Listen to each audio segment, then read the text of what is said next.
ছেলেরা যখন আমার কাছে ছুটি চাই, তো আমার কাছে তো ছুটি সহজে হয় না।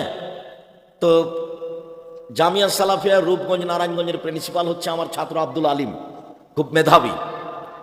আর রূপগঞ্জ রাজশাহীর প্রিন্সিপাল হলেন আমার শিক্ষক মোস্তফা মাদানি, এও মাদানি ওও মাদানি। তো উনি খুব নরম হালকা পাতলা মানুষ। 1978 সালে যে অবস্থায় দেখেছি এখনো সে অবস্থায় দেখি, তবে দাড়ি চুল পেকে গেছে, বাকি শরীরের গতিবিধি উঠানামা একই রকম আছে। তো ছাত্ররা সহজেই ছুটি পায়। আমি বলি যে দেখো তোমার ছুটি গিয়ে আসলে ওস্তাদ দিয়েছে, আমার কাছে একবার ছুটি নিতে আসিও। তোমার মায়ের মাটি হবে ক্লাস করার পরে, ক্লাস বাদে রেখে নাই, ক্লাস তো ফরজ, আর তোমার মায়ের মাটি তো ফার্জে খেপায় এক স্তর নিচে আছে। আমি কেমনে ছুটি দিই?